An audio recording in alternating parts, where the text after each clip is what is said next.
حضرت امام حسین تشریف لائے، بچوں سمیت آئے۔ حور بن یزید ایک شخص تھا، حور بن یزید، حور بن یزید نام یاد رکھنا۔ حور بن یزید ایک مختصر سا لشکر لے کے اس نے امام حسین کو ایک جگہ پہ روکا، پھر دوسری جگہ پہ روکا، بالآخر تیسری جگہ پہ روکا تو امام حسین نے فرمایا جگہ کون سی ہے؟ کہا حضور کرب و بلا۔ فرمایا بس یہی خیمے لگا دو، یہی۔ حضرت سیدہ زینب نے پوچھا امام حسین سے کہ سارے زمانے نے روکا ہے، ٹھیک ہے آپ حق پہ ہیں، یہ بھی سب نے کہا ہے آپ حق پہ ہیں، پر روکا بھی سب نے، آپ روکے کیوں نہیں؟ تو ابن کثیر اور ابن اسیر لکھتے ہیں کہ امام حسین رو پڑے، کہنے لگے بہن میں رک جاتا پر میں نے رات کو نانا مصطفیٰ کو خواب میں دیکھا ہے۔ تو حضور نے فرمایا حسین اگر آج یہ رواج پڑ گیا نا یزید جیسے لوگوں کا تو قیامت تک پڑا رہے گا، پھر لوگ کہیں گے کوئی نکلا نہیں تھا تو ہمیں بھی نکلنا، پھر لوگ ظالموں کے سامنے گردنیں جھکانے کے عادی ہو جائے۔ میں کہتا رہتا ہوں، کہہ رہا ہوں، کربلا کی جنگ کفر اسلام کی جنگ نہیں، کفر اسلام کی جنگ نہیں کربلا کی، کیونکہ یزید تو بڑا پکا نمازی تھا، خطبہ دیتا تھا وہ تو۔ جب امام حسین رضی اللہ تعالیٰ عنہ نے کربلا کے میدان میں جمعے کا دن تھا تو یزید کے سامنے کو بات کرنی شروع کی عمر بن سعد کے سامنے، تو عمر بن سعد کہنے لگا حسین زیادہ باتیں نہ کر، ہمارا جمعہ لیٹ ہو رہا ہے، جنگ کے لیے تیار ہو، فٹافٹ آ۔ اہل بیت نبوت کو قتل کریں گے اور قتل کے بعد پھر نماز پڑھیں گے اور پھر کہیں گے اللہم صلی علی محمد وعلی آل محمد، اسی نماز میں پھر درود بھی پڑھیں گے۔ یہ کیسا مرتبہ ہے، کیسا انداز ہے، دوستی قاتل سے بھی مقتول سے یارانہ بھی۔ حور بن یزید امام حسین سے کہنے لگا مجھے حکم ہے آپ کو روکنے کا، آپ آگے نہیں جا سکتے۔ امام صاحب نے فرمایا وجہ؟ زمین اللہ کی ہے۔ اس نے کہا آپ بیعت نہیں کر رہے، یزید کی حالات آپ کے حق میں درست نہیں ہیں، آپ نہیں جائیں گے۔ امام روک گئے۔ ظہر کی نماز کا وقت ہوا تو حضرت علی اکبر امام حسین کے بڑے صاحبزادے انہوں نے اذان ظہر پڑھی تو حور بن یزید کے لشکر نے امام حسین کے پیچھے نماز ادا کی۔ کہا بھئی تم مقابلے میں آئے ہو نماز پیچھے پڑھتے ہو؟ کہا حضور مقابلہ تو تلواروں سے کر رہے ہیں پر ہمارا دل تو مانتا ہے نا کہ مصطفیٰ کا نواسہ بڑی شان والا ہے۔ حور بن یزید نے 3 نمازیں لشکر سمیت امام حسین کے پیچھے پڑھی ہیں، 3 نمازیں، ظہر اثر اور مغرب۔ پھر امام حسین کے سامنے شرائط پیش کی کہ آپ کو یہاں گھیر لیا گیا ہے، یہاں آپ بیعت کریں گے، یہاں آپ جنگ کریں گے، 2 ہی باتیں۔ امام حسین نے فرمایا نہیں بھائی بیعت تو میں نہیں کرتا، اس کے علاوہ تم جو کہتے ہو میں کرنے کو تیار ہوں۔ اس نے خط لکھا، عبید اللہ ابن زیاد کو ایک بندہ دوڑایا پیچھے، کوفے چند میل پہ کوفہ تھا، کہا وہ نہیں مان رہے، کیا کرنا ہے؟ تو حسین ابن علی ہے، میں زیادہ دیر انہیں روک بھی نہیں سکتا۔ انہوں نے پیغام دیا حور بن یزید کو کہ کرنا کچھ بھی نہیں، ان کا پانی بند کر دو، بلیک میل کرو، کھانا پانی نہیں ملے گا، چھوٹے چھوٹے بچے ہیں، خود ہی مان جائیں گے۔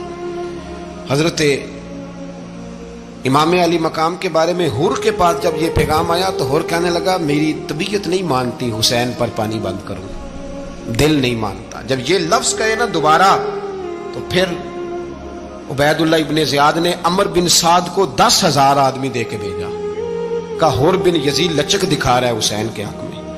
ایک رے کا علاقہ تھا، بڑی وہاں فصل ہوتی تھی، لوگ کوشش کرتے تھے وہاں کا گورنر بننے کی، کوشش کرتے تھے۔ تو عبید اللہ ابن زیاد کہنے لگا تمہیں رے کی گورنری ملے گی، سب سے سرسبز و شاداب علاقہ، تمہیں وہاں کا گورنر بنایا جائے گا اگر حسین کے خلاف لڑو گے۔ یہ اتنی زبردست ہوتی ہیں گورنریاں کہ گورنریوں کے لیے لوگ نسل رسول کے خلاف بھی نکل آتے ہیں، یہ اتنی تگڑی ہوتی ہیں، اتنی جلدی وفاداریاں بدلتی ہیں۔ امام حسین کو روک لیا گیا، عمر بن سعد نے روک لیا۔ 1 محرم کو امام آئے، 7 محرم تا روکا گیا، 7 محرم کو پانی بند کر دیا۔